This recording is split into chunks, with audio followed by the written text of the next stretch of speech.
Buenas tardes a todos, soy Vita Sandra Favaloro, estudiante de tercer año de la carrera de Técnico Superior en Turismo e integrante del comité organizador de la 8ª edición de la Feria de Educación y Turismo, cuyo lema este año es el turismo sostenible como promotor de la igualdad de derechos y la diversidad cultural. En el día de hoy contamos con la presencia del señor Marcelo Mancini, secretario de Turismo de la provincia de Río Negro, desde diciembre del año 2019. Fue decano de la Facultad de Turismo de la Universidad Nacional del Comahue desde el año 2010 hasta el 2019. Profesor asociado del área de Economía de Turismo, Orientación, Administración de Empresas de Servicios Turísticos, desarrollo de cursos sobre Administración Estratégica y Análisis Económico-Financiero de Empresas de Servicios Turísticos y formulación y evaluación de proyectos turísticos. Buenas tardes, señor Mancini, ¿cómo está usted?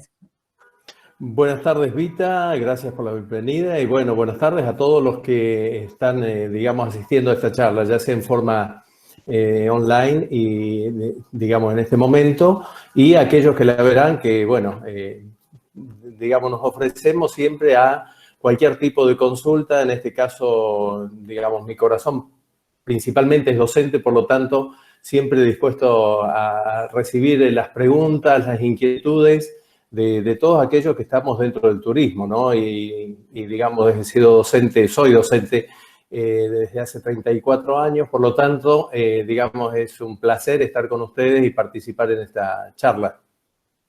El placer es nuestro, realmente. Bueno, comienzo con las preguntas. Teniendo en cuenta el lema y su trayectoria profesional, ¿cuál considera que ha sido su labor más significativa?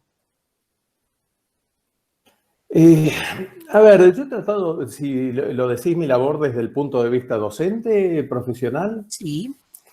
Mira, quizá a lo mejor como parte, o sea, me incluyo dentro del lema, particularmente soy gay, nunca he vivido en la exclusión y yo siempre he tratado de transmitir, por ejemplo, desde el punto de vista siempre positivo, que por un lado que en nuestro país tenemos muy poco, llamémosle muy poco rechazo, muy poca exclusión, en tanto y en cuanto uno trate de no ser agresivo con el otro, porque esto es un ida y vuelta, ¿no es cierto?, en las relaciones. El turismo es una parte.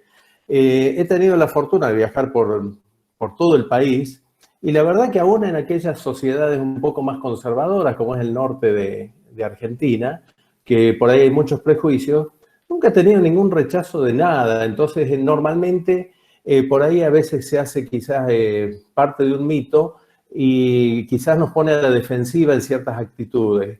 El sector turístico en nuestro país yo creo que es una de las grandes ventajas, pero no el sector turístico, nuestra sociedad. Es decir, yo les diría el mensaje es que tenemos una sociedad que mayoritariamente es una sociedad que tiene mucha amplitud mental, que es una sociedad muy tolerante, como creo que se resalta muchas veces en los turistas que nos visitan los extranjeros, somos tolerantes en la religión, en muchas cosas. Lamentablemente en algunas no nos hemos puesto de acuerdo últimamente, pero yo creo que tenemos en nuestra base, digamos, una sociedad que no es clasista, hablo en general, y dentro de lo que es la diversidad, de todas las diversidades, por suerte todos los humanos somos diferentes y eso es lo que enriquece la humanidad, creo que lo que se refleja en turismo es más o menos lo que se ve en la sociedad en general, que no hay, ni siquiera hay. Veo yo que hay, por suerte, actuaciones sobre esto, que no es que la gente esté actuando de ser tolerante. En mi experiencia, por lo menos, no ha sucedido así, por lo tanto, tampoco adhiero a veces a algún tipo de discriminación, llamémosle hacia el otro lado o inversa. Es decir, yo tampoco busco algo que solamente diga, no, esto es solamente por mi orientación sexual. Porque eventualmente yo creo que los seres humanos convivimos no con lo que hacemos en la intimidad, eso es la intimidad que a cada uno hace, digamos, lo que más le gusta, digo yo, siempre que sea consensuado entre personas adultas, pero después en el resto no debería ser parte de ningún tipo de discriminación, tampoco a la inversa, es decir, generar, llamémosle, productos exclusivamente para esta colectividad, si la colectividad se defiende por lo que hacemos en la intimidad, me parece que no es el camino correcto. Creo que las personas nos tenemos que definir que lo que uno hace en la intimidad, bueno, uno se puede reunir con la gente que es afín a los gustos, pero eso no incide en generar, por ejemplo, en turismo, cosas exclusivas para un segmento, porque en realidad estamos generando una discriminación a la inversa. Es decir, yo discrimino, yo digo, no, yo quiero juntarme con alguien, y yo quiero juntarme con humanos y buenas personas. Después lo que cada uno hace, digamos, en su intimidad es un problema, digamos, una cuestión personal, y por lo tanto, como dice la Constitución argentina, sabiamente, ¿no es cierto?, dice en 1853, están reservadas a Dios, por, digámosle, desde el punto de vista así metafórico, están reservadas para la mente de cada uno, la conciencia de cada uno. El resto, creo que tenemos que fortalecer esto que tenemos como sociedad, ¿no?, en el turismo, de ser tolerantes, de ser amplios, de ser inclusivos, porque somos inclusivos. En realidad, yo considero, he tenido la oportunidad también de viajar por el mundo, y es una sociedad que creo que estamos en la vanguardia en ese sentido. No quiere decir que no haya algunos extremos, porque en toda sociedad los seres humanos seguimos la distribución normal de Poisson, ¿no es cierto? En los dos extremos siempre vamos a tener algo raro, y lo que nos caracteriza es el medio. Bueno, ese medio es bueno. Y yo creo que un mensaje sería trabajar, cuando uno dice trabajo por la no discriminación, tampoco en generar discriminaciones por el colectivo que, digamos, me hace homogéneo a alguien, que no sé tampoco si es un colectivo en realidad, si tiene tanta entidad, o si en realidad tenemos que pensar que somos todos seres humanos, y que lo que nos tiene que importar es nuestra actuación colectiva en sociedad, en las partes que uno, digamos, como es, comparte socialmente con otro. Así que yo creo que el mensaje es: estamos, por suerte, en una buena posición que deviene de la sociedad, y no son posiciones actuadas en turismo, es decir, ahora simulo que soy tolerante. Somos tolerantes, por suerte, en Argentina, y hay que trabajar sobre esos extremos que a lo mejor no son tolerantes. Hay que hacerles ver que lo que cada persona es lo mismo, su sentimiento religioso, orientación sexual, que eso es secundario, está reservado a la intimidad, como sabiamente lo pusieron los constituyentes de 1853. No sé si te respondí con eso, Vita. Totalmente. O sea, primero trabajamos con personas, tratamos personas. Lo que sigue es aparte.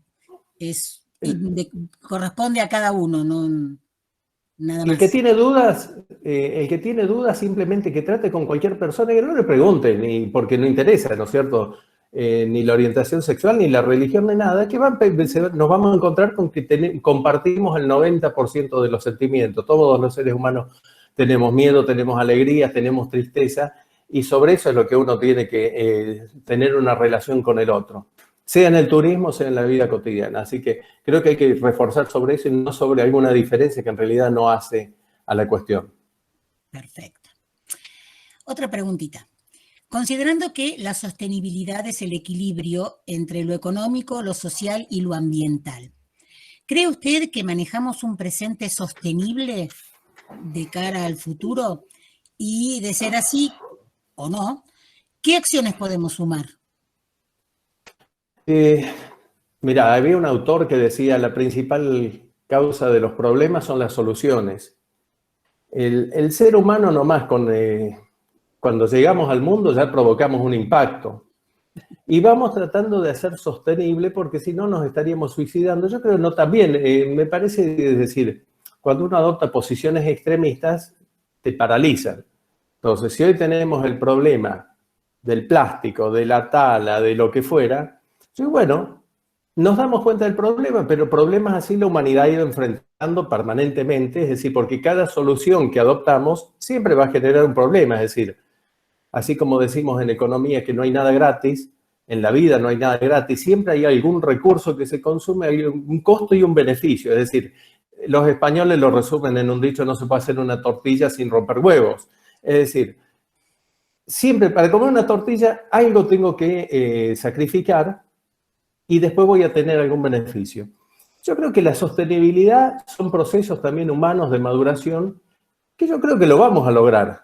Pero me parece que en algunos casos o bien sobreactuamos en las palabras, en las redes, y no actuamos. Es decir, nos preocupamos pero no nos ocupamos. Es decir, si por cada posteo, digamos, es una apreciación personal, Cuando vos ves que hay mucha gente preocupada y que a lo mejor por determinados temas lo único que se hace son posteos en las redes sociales, y yo creo que poco se va a cambiar. Entonces, cada uno en la esfera, yo creo que acá de nuevo, somos la humanidad que tenemos que colaborar en cada uno, ¿no es cierto? Siempre le pedimos que cambie el otro y nosotros no cambiamos. Hay una canción de Atahualpa Yupanqui que lo resume muy bien, ¿no es cierto? Siempre estamos pidiéndole al otro que cambie. Decimos, bueno, nosotros, ¿en qué estamos aportando para hacer sostenible este mundo? ¿No? Porque a veces en esa cosa chiquita que es la reducción del plástico de uso cotidiano, y nos encanta, o bien en el sector turístico, por ejemplo, a veces hacemos tanto énfasis en normas de calidad y a veces esa norma a veces que raya con el absurdo, quienes quienes tenemos algunas décadas, ¿no es cierto? Y que hemos, digamos, nacido en otro mundo, en el mundo sin plástico. Yo nací en el 1959, no por las dudas, porque no sé, no vine acá en la campaña del desierto, pero nací en una época que no había plástico, o que recién estaban apareciendo las fibras sintéticas, las bolsitas, yo las conocí creo cuando tenía más o menos 8 o 10 años, porque mi papá tenía un almacén, entonces empezamos a usar bolsitas de plástico, decíamos que avance. Bien,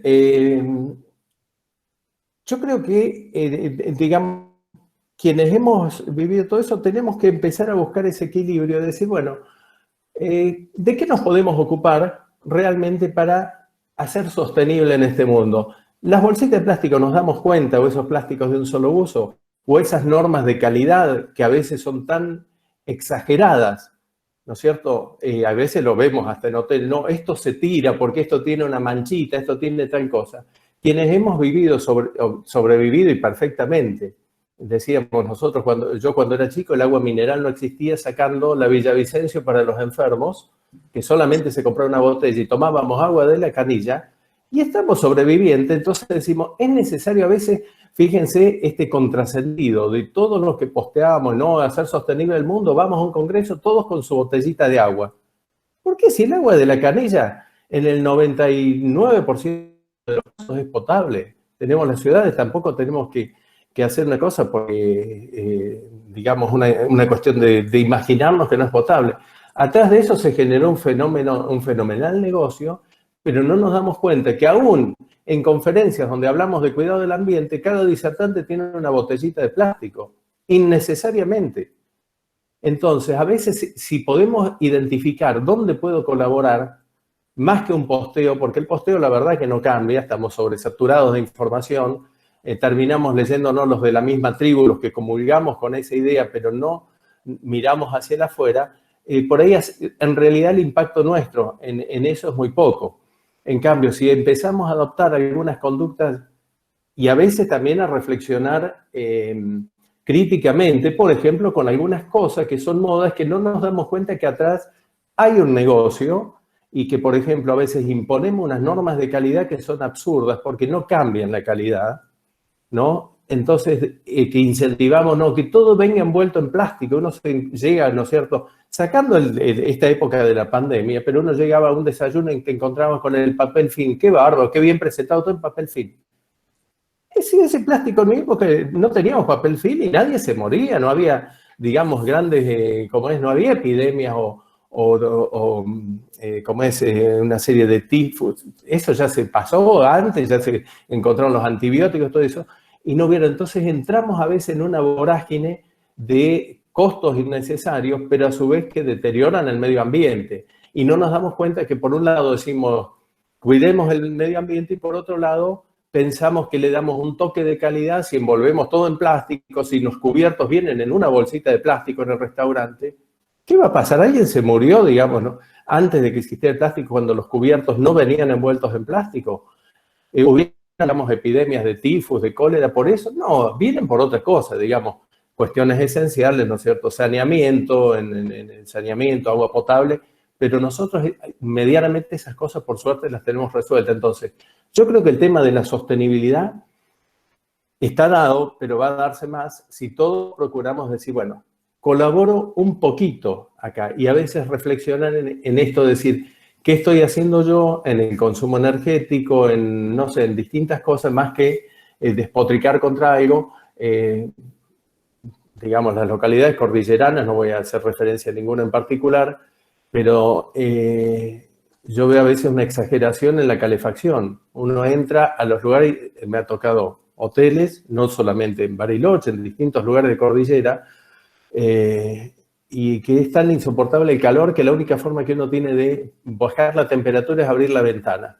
Ahí estamos derrochando energía, sabemos que eso genera, ¿no es cierto?, que deje una huella de carbono innecesariamente. Entonces yo creo que es empezar a mirar de a poquito, pero también ir educando al turista, que no es sinónimo ni de calidad meter más plástico, meter más envoltorios, más cosas, que uno efectivamente no lo usa. Entonces, pero es un cambio cultural, pero para mí, digamos, uno de los caminos, yo creo que va a llegar. No soy pesimista en este sentido, porque el ser humano le ha ido encontrando cosas. A veces decir campañas, hay que reforestar, bien, reforestemos por cada cosa, plantemos una plantita, vale mucho más que un posteo. Entonces, ir haciendo cosas que realmente impacten en el mundo real, no en el mundo de las ideas, y uno dice, ¿qué comprometido es este? Y comprometido no sé, porque si lo único que hace es postear y lanzar, digamos, qué sé yo, estas cosas de decir, viene el fin del mundo por esto, bueno, hagamos algo. Yo creo que lo podemos hacer, que por más que a veces uno diga catastrófico, estamos en un mundo que no tenemos guerras. Hay guerras más bien intestinas, ¿no es cierto?, de problemas internos en los países, pero el mundo se ha ido pacificando, no hay guerras internacionales, hay algunas escaramuzas, pero ni punto de comparación con los años 60 o 70. Vemos mucha gente, a pesar de que por ahí a veces, si uno lee un autor europeo, se encuentra con que en su momento hubo una autora que era como que era una cosa tremenda, ¿no es cierto?, el cambio en el sistema económico, pero si uno lo mirara desde el punto de vista de un campesino chino, que su destino era nacer y morir en un campo de arroz, o de un indio, me refiero al habitante de la India, que su destino era la miseria, ¿no es cierto?, su destino de casta, y uno dice, bueno, en esos países hay 400 o 500 millones de personas que han accedido a otro mundo. Después que ese sea el mejor de los mundos, no, porque también está la otra trampa de decir, bueno, ahora entro en el consumismo. Pero, de nuevo, no se puede hacer una tortilla sin romper huevo. Pero a veces tenemos posturas que son muy etnocéntricas o egocéntricas, es decir, miramos nuestra realidad y no vemos cómo el resto del mundo va evolucionando.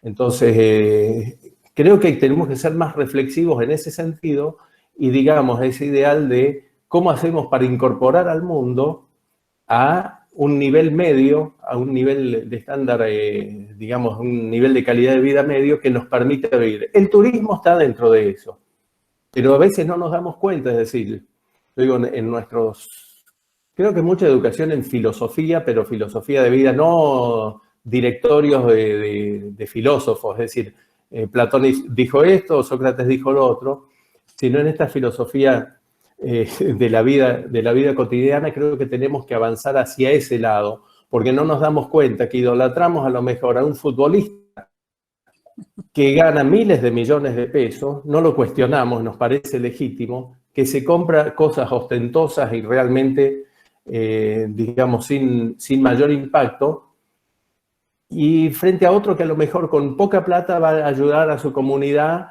en otra cosa mucho más útil, pero no nos damos cuenta que nuestras posturas éticas son un tanto contradictorias. Entonces yo creo que nos hace falta, frente a la sostenibilidad, soluciones técnicas. Yo diría, hay.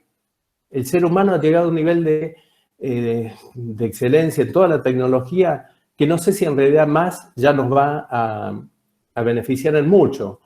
Digamos, como que esa utilidad marginal de las soluciones va a ser muy, muy grande, sino que el dilema o el problema más grande es cómo hacer que todos esos avances lleguen a la mayor parte del mundo, lleguen a África, lleguen a los países estos que tienen una pobreza son pobres dentro de los pobres, pero de todo eso requiere una reflexión, es decir, hay una cuestión ética sobre el tema de la riqueza, sobre el tema del consumo, y sobre eso no nos estamos educando. Los sistemas educativos trabajamos mucho la esfera tecnológica, es decir, por ahí nos transformamos en tecnócratas.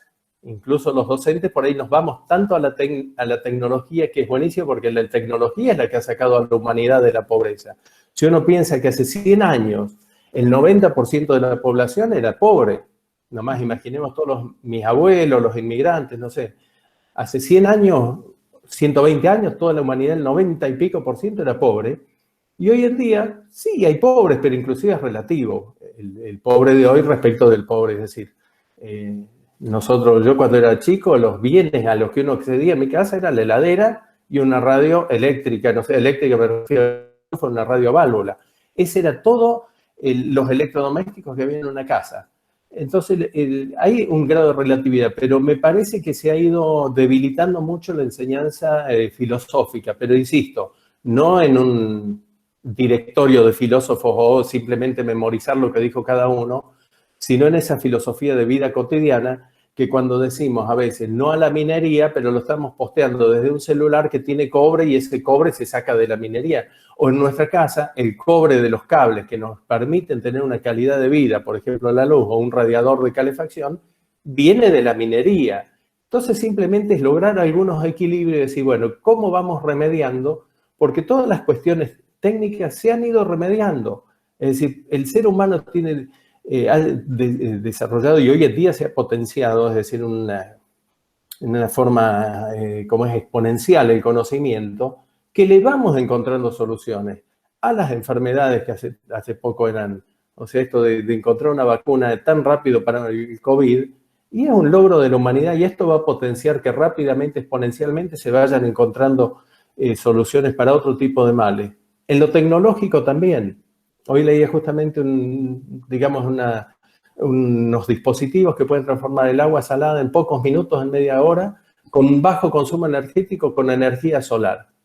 ¡Wow! Eso nos cambia totalmente los patrones de habitabilidad desde el espacio geográfico. Podemos habitar lugares donde hay agua salada nada más, o hay agua salobre en el subsuelo que no se puede usar, nuestra línea sur. Entonces, la tecnología nos va cambiando.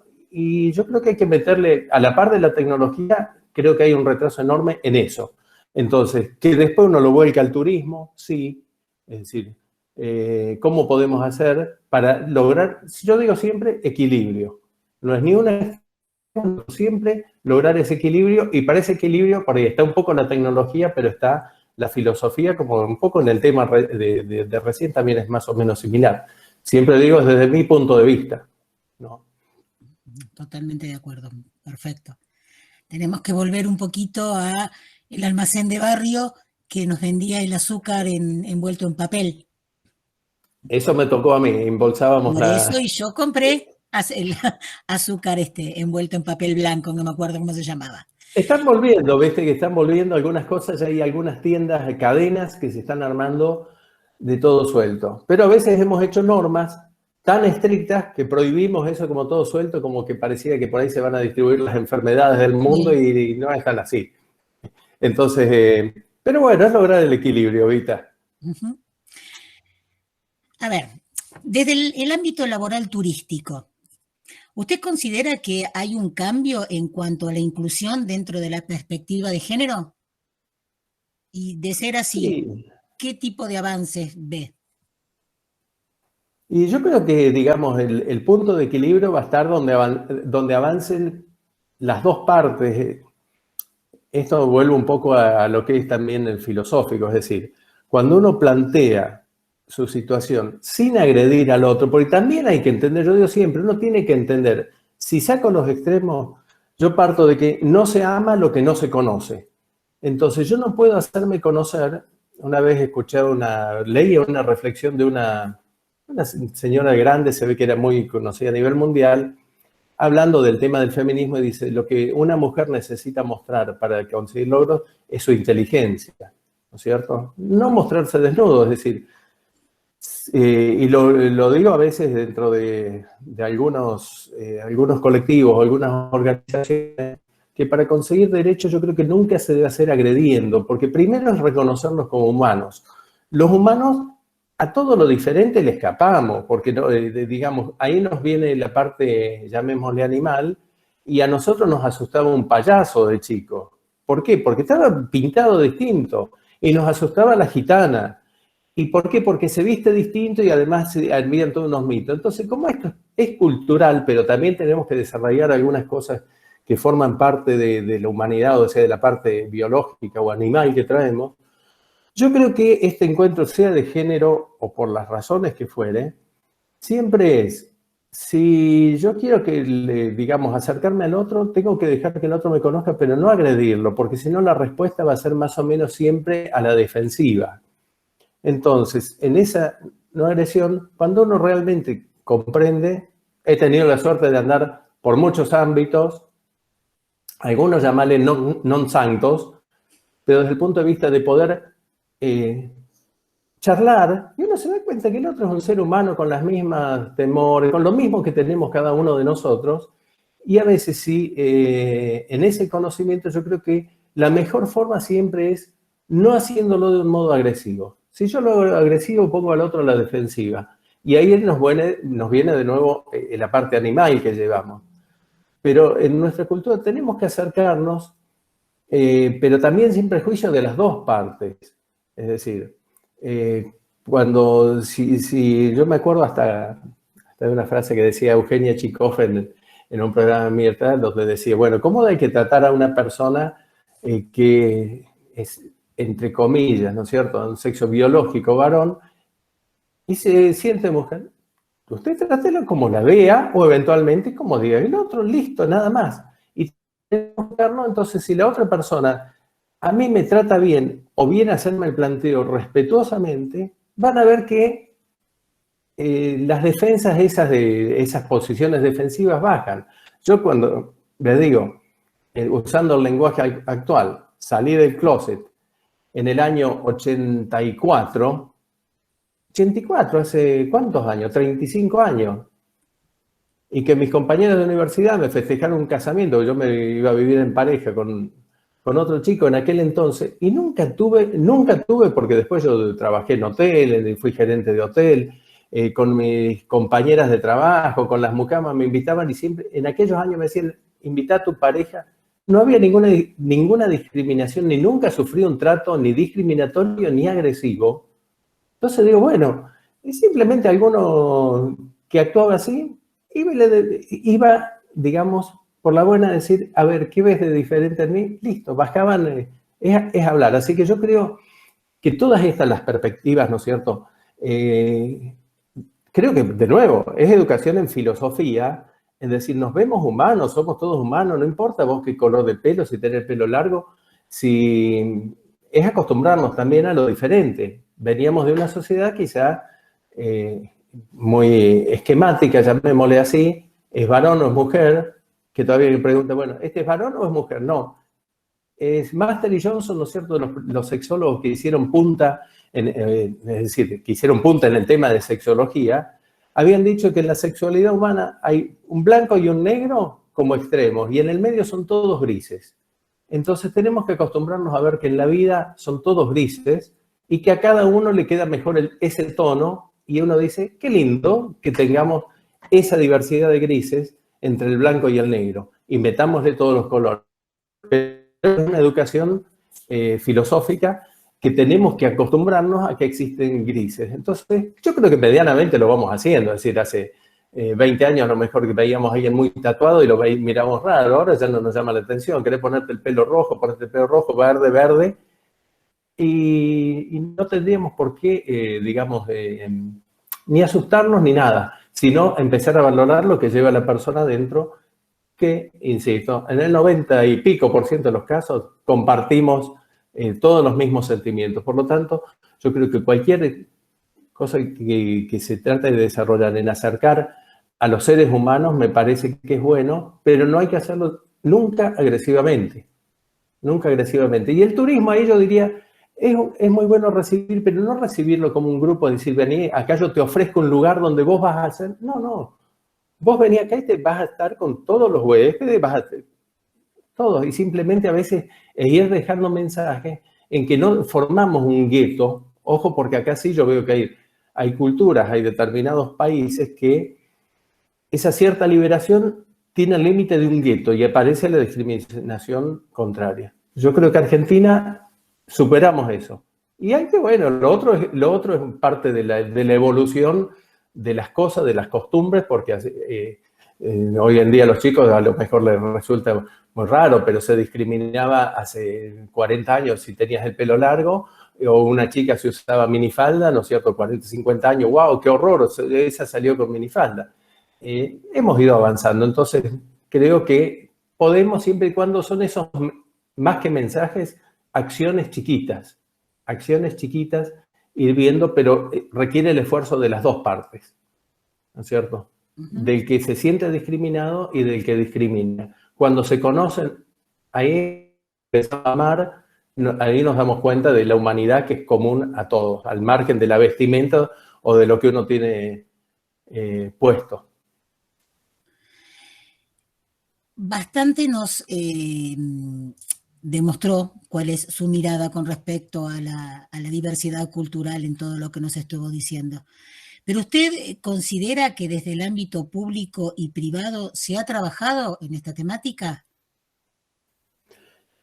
Yo creo que en algunos casos ha ido al compás de la sociedad. Particularmente no sé si se trabaja explícitamente, que me parece que ahí sí, por ahí deberíamos hacer algunas acciones más explícitas al respecto. Pero no sé en cuánto, digamos, forzar porque como que no podría ser una generalización. Hay casos en donde se los ha encarado adecuadamente, donde no se discrimina. En otros casos todavía hay que vencer resistencias y cuesta. Yo creo que en algunos lugares va a costar, pero bueno, hay que acercar posiciones porque en realidad tampoco se puede generalizar. No nos vamos a comportar nunca todos los seres humanos de igual forma porque todos no tenemos el mismo conocimiento, las mismas formaciones, la misma educación, el mismo entorno.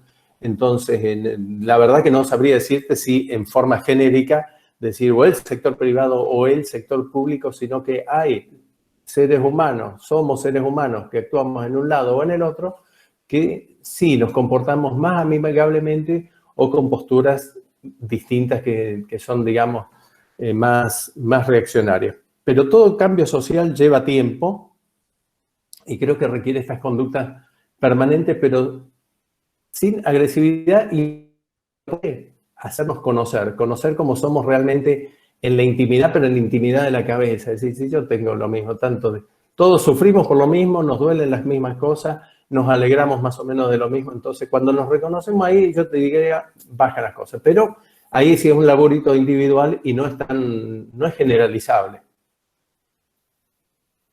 Perfecto. Y la última, así ya no lo molesto más, teniendo en cuenta que la actividad turística es la principal fuente de ingresos de acá de la ciudad de Bariloche y dado el contexto de pandemia, ¿cómo nos obliga esta situación a repensar el turismo? Digamos, yo creo que todas las actividades humanas deben ir repensándose. Creo que esto va a dejar algunos cambios porque básicamente los que somos más viejos y los que estudiábamos con aquellos libros tan clásicos, con las definiciones, hoy en día se han puesto en tensión cuáles son las definiciones, qué es un turista, qué es un trabajador, porque el turismo se daba siempre en el marco de las definiciones de tiempo libre versus tiempo ocupado, es decir, de una concepción casi industrial del tiempo libre. Y hoy en día empezamos a ver que no hay una diferencia tan tajante, no hay diferencias tanto entre asalariados, o sea, hay cosas que se mantienen y tienen esa estructura, pero otras que van hacia un trabajo a lo mejor más autónomo, y uno dice un nómade digital, ¿es turista? ¿Es un trabajador? ¿En dónde lo clasificamos? Entonces, yo creo que cualquier definición en la vida que sea rígida no es lo ideal. Todas las definiciones rígidas en realidad llevan a que se quiebre. Y uno tiene que tener esas definiciones que sean flexibles, porque es lo que nos da la flexibilidad mental. Y uno dice, bueno, ¿qué pasa en el mundo del trabajo? ¿Ha cambiado? Y sí, yo creo que va a cambiar, porque la tecnología aceleró los procesos. No es que la tecnología sea tan nueva, pero aceleró procesos que los teníamos ahí que por miedo y no cambiaban, las empresas no cambiaban, las universidades en educación a distancia éramos tímidos para cambiar, las universidades nacionales en general no tienen cursos a distancia, sí lo han encargado los privados. Y uno dice, bueno, yo a veces me maravillo desde un punto de vista, cuando pensamos los que tenemos más años, cómo accedíamos al conocimiento hace 40 años atrás, un libro que a lo mejor traía un profesor que lo había conseguido no sé dónde, y ahora si sé buscarlo tengo un clic de distancia y puedo aprender idiomas gratis y puedo aprender lo que se me ocurra gratis. Yo digo, es maravilloso el mundo que les toca vivir y que nos toca vivir a quienes estamos vivos ahora. Pero tenemos que hacer ese maravilloso, pero sin, es decir, sin deteriorarlo, repensarlo. Hay cosas que nos deterioran. Las redes sociales son fantásticas para encontrar viejos amigos, pero parecen una red más que redes sociales, redes cloacales, donde sacan la miseria humana en su peor versión. Entonces, yo creo que repensar el turismo viene de la mano de repensar las actividades humanas en un mundo. Nosotros venimos medios atrasados en ese sentido, pero cuando pensamos que se van a automatizar sí o sí, si queremos seguir en este mundo, por ejemplo, los camiones van a circular en forma autónoma, los medios de transporte, el reparto de la paquetería y ciertas cosas, el turismo puede ser allí los servicios donde vamos a estar insertos los profesionales en turismo. Porque ahí tenemos, para competir contra cualquier máquina, hay que cultivar la humanidad que tenemos en cada uno de nosotros. Y esa es la fortaleza que tenemos quienes somos turistólogos, o como queramos llamarnos, pero quienes nos dedicamos al turismo. Es la única cosa que podemos usar para hacer frente a la tecnología pura, llamémosle así. Y creo que es también una de los baches de la humanidad, digamos, de la humanidad de los países desarrollados, a veces no haber avanzado en paralelo con la parte más humana, es decir, dejaron un poco de lado esa parte de humanidad. Entonces nosotros tenemos un gran momento, pero también es repensar, por ejemplo, uno dice, bueno, yo me proyecto hacia el futuro. Digo, ¿cómo pienso el desarrollo de Bariloche? ¿Se va a dar solamente a la medida que crezcan las camas y que crezcan las habitaciones de hotel o cabañas o el modo? ¿O en realidad va a pasar a ser otro modo disruptivo? Para eso es bueno a veces que nos juntemos. No nos damos el tiempo a veces de tirar ideas que pueden parecer alocadas, pero que la ola nos va a tapar porque nunca las pensamos y alguien sí las va a pensar. Entonces, nuestro crecimiento va a pasar simplemente por tener el porcentaje de ocupación más alto y vamos a seguir llenando de camas con el deterioro del recurso. Es decir, ¿qué hacemos? Aumentamos la marcha urbana de los destinos turísticos, sea Bariloche, sea Carlos Paz, sea Mar del Plata. ¿Esa es la única forma? ¿O en realidad tenemos que hacer una cosa más dinámica de ciudades donde la gente viva temporalmente y que diga, bueno, el contexto de Bariloche es hermoso para la gente joven por su clima, pero para los mayores vamos a ir alternando y generando un sistema, llamémosle, circulatorio de viviendas, donde no nos apegamos tanto a nuestra propiedad y empezamos a decir, bueno, yo me voy a vivir y en invierno vivo, no sé, en Misiones, en Iguazú, y el de Iguazú viene para el sur. Otros sistemas, otras formas, porque yo creo que para ese lado puede estar la salida si nos repensamos.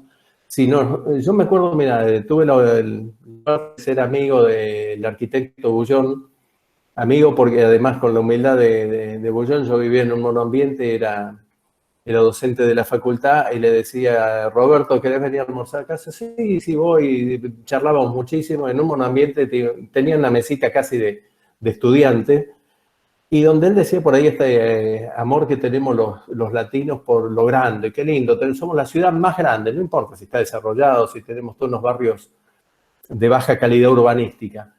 Y yo digo, bueno, a lo mejor será que tenemos que desarrollar pequeñas aldeas más sustentables, porque la mancha urbana, cuanto más grande es, menos sustentable se hace en realidad, porque es mucho más costoso hacerla sustentable. Entonces, o empezar a generar pequeñas aldeas, cada una con su característica, que también dé lugar a una diversidad, porque también en el desarrollo urbano puede dar lugar a la diversidad. Al que le gusta, trabajar sobre huerta orgánica, bien, desarrollemos eso con una característica. Al que le gusta desarrollar una cultura de, llamémosle slow motion, ¿no es cierto?, una vida más lenta, también, pero también está para el otro, el que quiere adrenalina. Entonces, me parece que no pasa simplemente, nosotros pensamos, quizás porque estamos en una Argentina que es más del día a día, que no tenemos un contexto que nos permite ver a largo plazo o planificar a largo plazo, pero me parece lo mismo deberíamos tomarnos ese tiempo, porque nos vamos a encontrar que parece que la única forma de crecer un centro turístico es crecer en plaza, crecer en ocupación, y no estamos mirando, creo que se nos escapan otras cosas que deben estar en la cabeza de muchos, que a lo mejor no se animan a ponerlas o no se generan esos espacios para debatir algunas ideas que pueden parecer alocadas, pero cuando uno mira, si uno se va 20 años atrás, 20 nomás, 25 años atrás, podíamos comprar nuestra primera computadora y que hoy en día sería el equivalente al celular más económico, ni siquiera, ¿no es cierto?, el celular más básico. Hace 25 años ni nos imaginábamos lo que iba a pasar ahora, ¿no es cierto? Quizás un poco antes los que leíamos los supersónicos como historieta, encontrábamos algo de lo que está pasando ahora, ¿no es cierto? Esto que estamos hablando ahora, impensable hace 20 años, 25 años atrás. Entonces nos damos cuenta que lo que nos va a suceder en el futuro es impensable. No tenemos idea de lo que va a ser. Pero como decía Peter Drucker, el padre de la administración moderna, dice, la mejor forma de adivinar el futuro es crearlo. Es decir, no lo adivinemos, porque si no nos vamos a ver en un futuro que diseñaron otros, porque esa es la realidad. No es que el futuro venga inocentemente, sucede porque sucede. Hay quienes diseñan el futuro. Entonces, si nosotros somos sujetos pasivos y nos acomodamos y mañana nos dicen, esta norma de calidad es la que prima, la ISO tal cosa, y salimos corriendo atrás de la ISO, decir, bueno, no sé si la ISO, o si será la otra, o si será el modelo de gestión de los hoteles, o bien si van a ser hoteles o va a ser otro formato, pero siempre, como es, Russell Ackoff decía, planea o serás planeado. Si nosotros no planeamos ese futuro, adivinar, Vita, vos preguntabas, bueno, ¿cómo vemos? Mira, eso de pensar escenarios posibles, hacer futurología, hoy en día se llaman a los gurúes, viste, que te dicen económicamente, en realidad es lo mismo que decía un astrólogo hace 60, 70, 80, 100 años o 200, el oráculo, lo que nosotros digamos es más o menos igual. Le ponemos una pátina más científica, un poco de guitarra y lo hacemos para que no digan, mira, este es exactamente como Orangel, está diciendo que en el futuro nos va a... ¿Quién sabe lo que nos va a pasar en el futuro? Entonces, como no sabemos, tratemos de diseñar el futuro y decimos, queremos estar en este lado. Algunas cosas tecnológicas no tenemos ni idea de lo que nos va a suceder, pero ya más o menos percibimos que seguramente va a ser distinta ahora. Entonces no podemos repetir o ir repitiendo los modelos de comercialización, de desarrollo que hemos tenido en los últimos 40 años. Eso estoy seguro que eso nos lleva a un fracaso, o bien a moldearnos en base a lo que pensaron otros. Porque en realidad lo que nosotros no diseñamos, lo diseña otro y nosotros terminamos adaptándonos. A veces con una sonrisa sin darnos cuenta o a veces protestando, pero nos adaptamos sí o sí. Así que yo diría, sí, es tiempo, la pandemia puede ser una excusa, pero de generar a veces mucho más espacio en la gente joven, más espacio, que ahí también los docentes, ojo, que nosotros los docentes somos fantásticos en pisar brotes, ¿eh? No, mirá la pavada que estás diciendo, le decían a los chicos. No, porque cuando empiezan a decir eso, pero nosotros los estamos moldeando con una cultura que es antigua. Y a ver, si escuchamos y decimos, bueno, a ver, ¿cómo hacemos posible eso y cómo hacemos posible esa transición?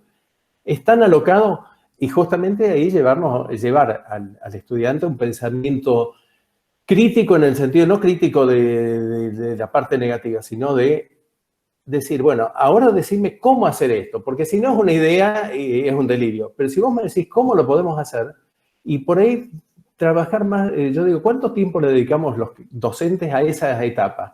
Y muchas veces no, en hacerle repetir lo que el mundo que ya fue.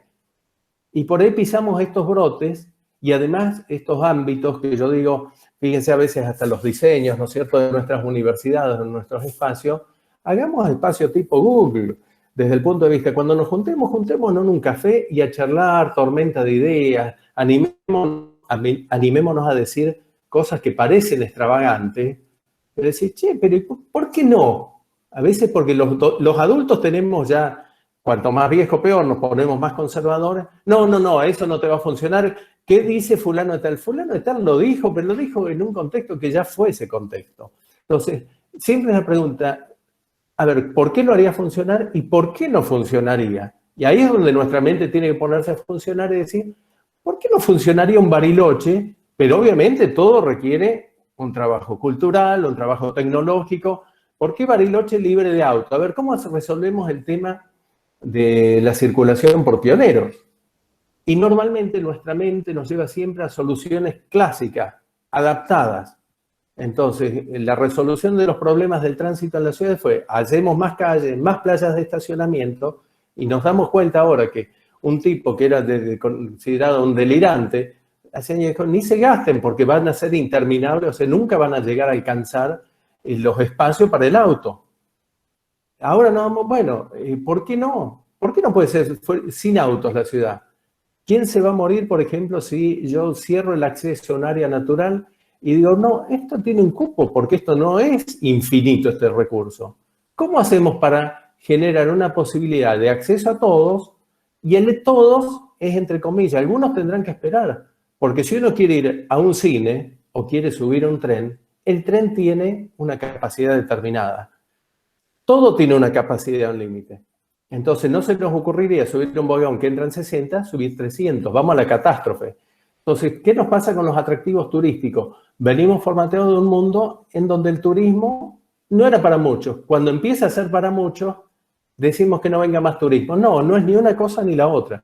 Es cómo hacemos que todos tengan la posibilidad a lo mejor de gozar de un atractivo excepcional, pero decir, bueno, acá tenemos todo un año y si vos querés, primero, todo lo que vale cuesta algo, porque hay que sostener ese atractivo, y vos tendrás que sacar turno y hacer tu reserva para dentro de un año o dentro de 2 años.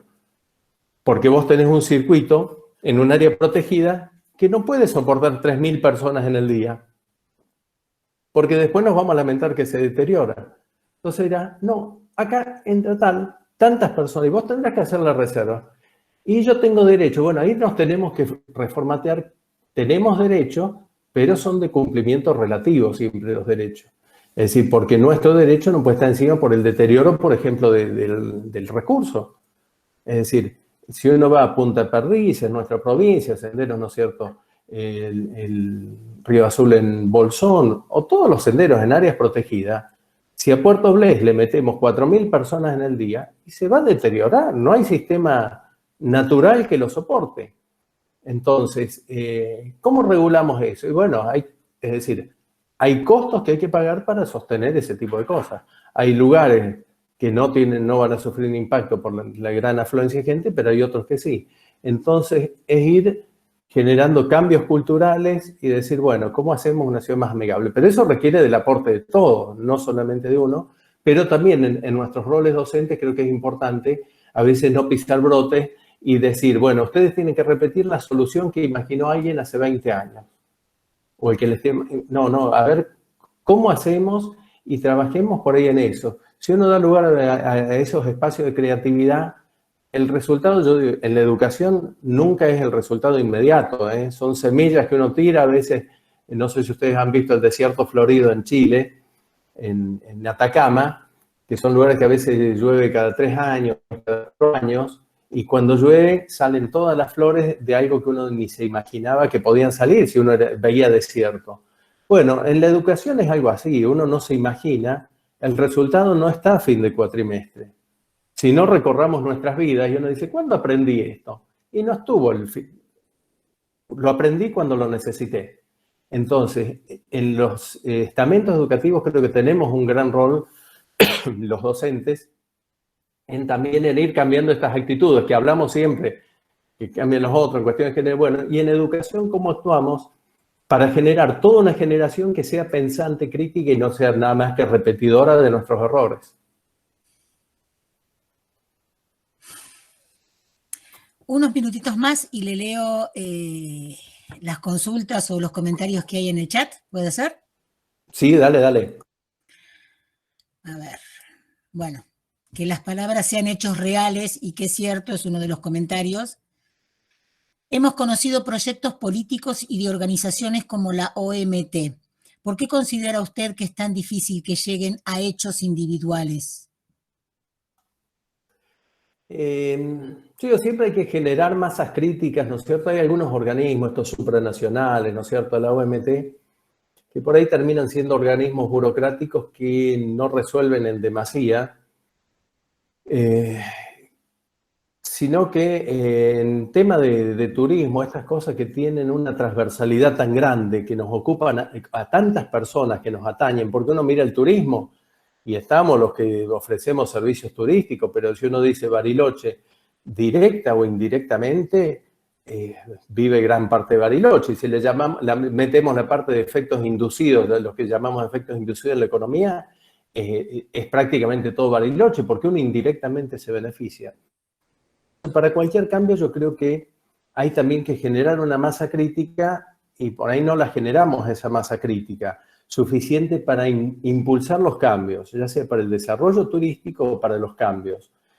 Por ahí hay las instituciones educativas, la universidad se queda en unos graduados que no van a mover el amperímetro porque no forma esa masa crítica en algo que, supongamos haciendo una analogía, lo que hace la gente que estudia física, no sé, en un nivel mayor en el Balseiro, no necesita una masa crítica que todo el mundo conozca de esa física para hacer algún cambio, para generar cambios, digamos, tecnológicos o avances en la ciencia. En lo nuestro, que es una ciencia social, ¿no es cierto? Como toda ciencia social, ahí necesitamos una masa crítica muy grande. Por lo tanto, a veces, si uno lo plantea, uno lo ve, digamos, en las políticas provinciales, es tratar de ir cultivando, generando una conciencia, pero que tiene que ser amplia. Es decir, no vale que haya muy pocos en esto, porque justamente al ser una ciencia social, requiere de medio, yo digo, de una organización casi piramidal, de ir pasando ideas e ir generando una masa suficiente para provocar estos cambios.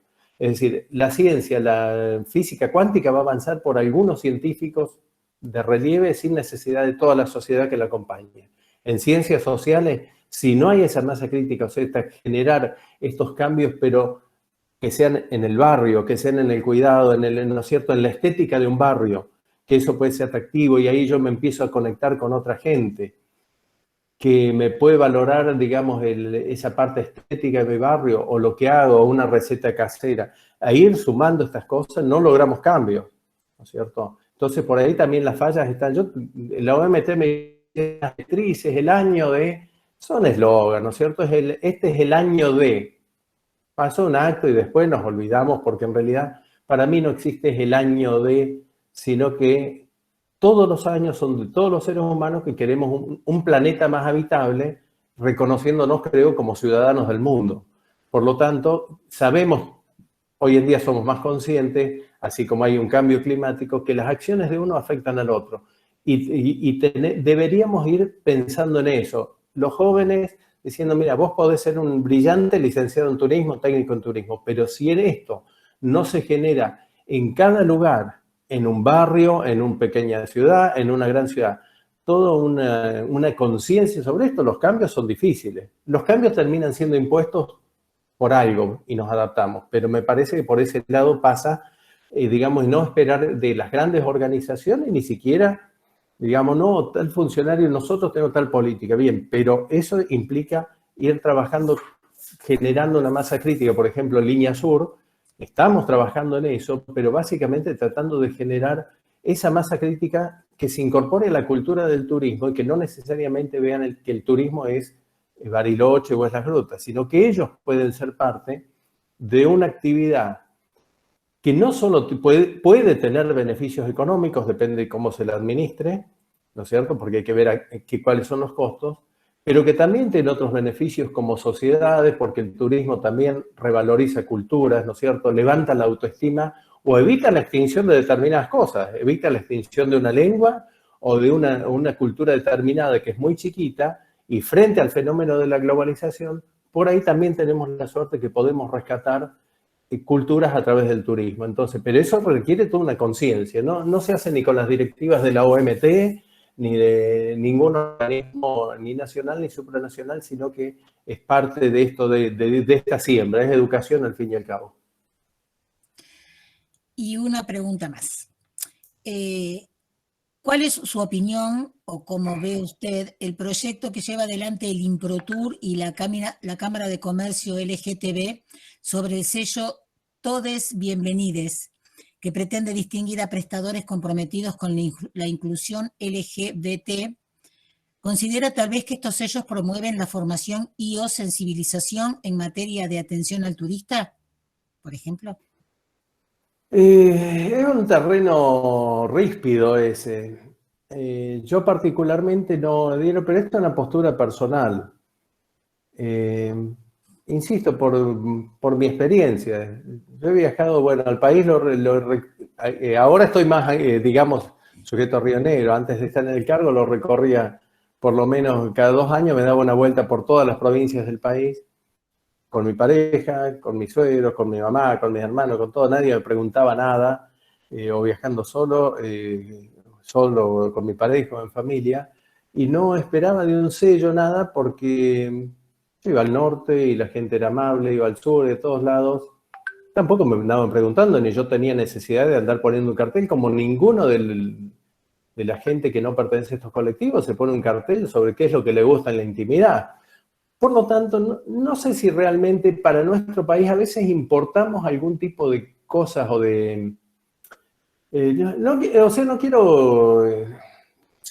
como es, generar un conflicto con alguien que piensa distinto, pensamos distinto. Yo creo que particularmente a veces hemos importado o traído hay algunas cosas que están muy fuertes, ¿no es cierto?, en Estados Unidos, un país que a mí me encanta. Lo he recorrido también, por suerte he andado muchísimo por Estados Unidos, he hecho muchos kilómetros, pero creo que tienen una forma de ver algunas cosas en su sociedad de compartimientos colectivos, cerrados entre sí y discriminando al otro. Creo que a veces incorporamos esto y poner una etiqueta que diga, acá aceptamos, si en todos lados de hecho hoy en día se acepta. No es común en todos los países ver como uno ve en la televisión que los aceptamos a todas las personas y ya, o sea, resultan el que es comediante y es divertido, el que es periodista, y nadie le pregunta cuál es su orientación sexual, ni nada, ya está, listo. Entonces yo creo que poner una etiqueta es como decir, acá aceptamos musulmanes, acá aceptamos... No, acá aceptamos al ser humano, acá aceptamos personas, no nos interesa lo que vos haces en la intimidad, o yo digo, no nos interesa lo que vos haces de la cintura para abajo, acá vos querés agarrar, porque tampoco el resto, es decir, cada uno se amolda al contexto, sea heterosexual, homosexual, lo que quiera, ninguno va a ponerse, ¿no es cierto?, en el lobby de un hotel, digamos, a tener relaciones sexuales, porque sea hetero o lo que fuera, te van a mirar raro diciendo, estás desubicado acá. O sea, hay ámbitos y ámbitos, pero yo creo que a un hotel no vamos a poner todas las etiquetas, porque si alguien se puso a estudiar realmente algo de sexología, en esto que Master y Johnson por allá por los 60 dijeron en ese estudio famoso que fue una avanzada en ese momento, que entre el blanco y el negro hay miles de grises, no vamos a poner una etiqueta, a mí me parece, no es lo más prudente poner una etiqueta. Acá aceptamos a los onanistas también, porque también es una forma, los que no saben, los chicos buscan en el diccionario qué es ser onanista, pero digamos, nadie pone una etiqueta. Acá aceptamos todos los gustos, cada uno con lo suyo. Entonces, uno no puede poner una etiqueta porque creo que genera una discriminación innecesaria. Porque acá uno dice, acá recibimos a personas y todos son bienvenidos, ¿no es cierto? Y a las personas las respetamos a todas, ¿no? Entonces, acá tomo una frase de Sabater que dice, las personas somos todas respetables. Las ideas, hay algunas que no, a pesar de que a veces dicen, no, respetamos todas las ideas, yo creo que hay algunas ideas, venga a colación el tema de los talibanes en relación a las mujeres, uno dice, no todas las ideas son respetables, pero los seres humanos sí somos respetables, en tanto y en cuanto tengamos un respeto mutuo y ni nos metamos más allá de donde hay que meterse. Entonces, colocar etiquetas no creo que favorezca, porque además me parece que es muy de otra cultura, que no es argentina, ¿no es cierto? No quiero ofender a lo mejor, pero uno lo ve, digamos, uno va a un país que es donde surgen muchas modas, ¿no es cierto? Muchas modas, tendencias, y uno las trae sin deglutir. Decía, ah, bueno, a ver, hagamos esto, no sé, que esto para gay hoy. ¿Cuál es el problema? ¿Qué hacen todas personas? Vos querés venir vestido de mujer, de varón, de algo que está entre medio, género, no sé, no binario. Vení, ¿cuál es el problema? Acá damos la bienvenida a todos, por eso creo que una etiqueta es encasillar y es hacer si tomo por la definición, discriminar es marcar una diferencia, estoy discriminando al fin y al cabo. Porque uno no pone, acá aceptamos sordo, acá aceptamos ciego. Acá tratamos de hacer lo que puedas. Mira, a lo mejor no tengo todas las facilidades para un ciego, pero te voy a acompañar cuando llegues porque vos sos una persona que me mereces el mayor respeto. No tengo que poner, acá aceptamos ciego, acá aceptamos rengos, acá aceptamos viejos, porque también a veces hablamos de algunos grupos que tienen más voz, pero por ejemplo decir, y nos preocupamos tanto a lo mejor por los viejos. Quizás lo digo yo porque ya estoy medio ahí, ya estamos en la línea, ya el comandante anunció que empezamos el descenso al aeropuerto próximo. Pero en realidad, ¿ponemos esas etiquetas? No, acá son bienvenidos todas las personas y tratamos de poner lo mejor de nosotros para que vos tengas una experiencia placentera. Si sos ciego, si sos sordo, si te vestís contrario a mi gusto, no importa, mientras no ofendamos al resto con actitudes reales, no simplemente por lo que pensamos, porque bueno, si alguien se ofende por cómo me he visto yo o cómo se viste alguien, pero yo creo que poner cualquier etiqueta me parece que es discriminar, máxime en el sentido de algo que se resuelve en la intimidad, es decir, porque si yo digo, a mí no, júzguenme por lo que tengo en la cabeza, no puedo, es polémico por ahí lo que estoy diciendo, pero digo, si yo quiero que me juzguen igual, júzguenme por lo que yo pienso y cómo actúo hacia el resto. No me juzguen ni por lo que yo hago en la cama, pero si lo primero que antepongo es, júzguenme primero por lo que yo hago en la cama, y ahí empezamos creo que mal, porque en realidad estoy diciendo que en un mensaje que es contrario a lo que estoy pidiendo. Júzguenme como persona, por mis valores, por mi respeto hacia el prójimo. Lo que hago en la cama, déjenmelo que haga y yo soy feliz, así, ya está. Como cada uno trata de rebuscársela a veces como quiere o como puede. Entonces, pero me parece que es interesante por ahí llevarnos a esto. No pongamos etiquetas. Acá recibimos a seres humanos y por ahí estas facilidades. Yo sé que otro, digamos, a ver, hay baños más accesibles. Mira, tenés tal hotel y conformar esas redes, que yo sepa cuando a mí me llama alguien me dice, mira, porque a veces no necesariamente tengo que andar en silla de ruedas. ¿Viste? Quienes hemos tenido que viajar a veces con nuestros viejos, cosas así, es encontrar, pero a veces es mucho más fácil cuando llega a un hotel, mira, vos lo que estás buscando te lo ofrece tal colega, anda aquel, y a veces eso es mucho más inclusivo que poner un cartelito o tener alguna cosa determinada o aplicar un lenguaje, sino simplemente decir, ¿vos qué buscas acá? Bien, mira, si buscas esto, en tal lugar te vas a poder sentir más cómodo. El ciego, el sordo, lo que fuera. Pero básicamente yo creo que no debemos etiquetar bajo ningún rubro, al contrario, ser amplios en eso. Por lo menos así lo veo yo, diría Guillermo Nimo. Un placer los viejos sabemos. enorme, un placer enorme escucharlo, la verdad. Muchísimas gracias. Bueno, gracias y de nuevo, insisto, agradecido por la invitación, siempre a disposición. Bueno, estamos ahora charlando ahí con Daniel, con la dirección, pero siempre un placer y digamos, si uno puede dejar algo en los jóvenes, cuando estamos en educación, vos me decías, Vita, que tenías más edad de la que yo puedo juzgar y yo digo, uno empieza a envejecer cuando uno se niega a aprender algo nuevo. Ese es el punto que nos marca, es la inflexión cuando uno deja de ser joven. El tema del físico, sí, sabemos, ¿viste? Pero también adaptarnos es signo de sabiduría y de que nuestra mente está joven. Adaptarnos y decir, bueno, yo estoy de acuerdo a mis posibilidades. Pero el que vos seas alumna implica que es tener mentalidad joven, es decir, mientras la declinación empieza el día que yo digo no quiero aprender más. Exacto. Porque nuestra vida es aprender y es ir resolviendo los problemas de antes, y con nuestras soluciones vamos a generar nuevos problemas, pero será la generación que nos siga la de solucionarlos. Pero por suerte, este mundo es mucho mejor a pesar de la mala prensa que tiene, ¿eh? Porque claro, mi papá decía en el almacén, le decía una señora, sí, don Mancini, pero se acuerda que con 5 centavos, decía, mi papá, ¿sabe la cantidad de agua que tenía que ir a bombear a la casa para tener 5 centavos y hoy en día puedo tener otro estándar de vida? Entonces, esto de que somos muy románticos en esto de perdimos un paraíso. No, anda a vivir sin calefacción, anda a vivir calefaccionado a leña. Y los sabañones en las manos, en las orejas que se te lastiman del frío. Y hoy en día, ¿cuántos hay que tienen sabañones? Y yo creo que ni saben lo que son los sabañones. Entonces, estamos en un mundo, yo soy optimista, estamos en un mundo que es mucho mejor, pero tenemos que equilibrarlo con nuestra filosofía, ¿viste? Porque si no... Así, bueno, agradecido yo. Marcelo, ha sido un placer escucharte, has trascendido la pantalla, como dicen muchos.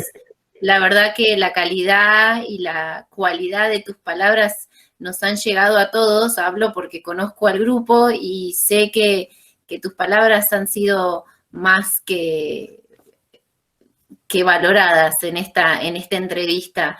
Y la verdad que los que hemos estudiado Bouillon te envidiamos claramente porque lo has tenido en el recóndito de tu casa charlando. Así que la verdad, un placer, Marcelo.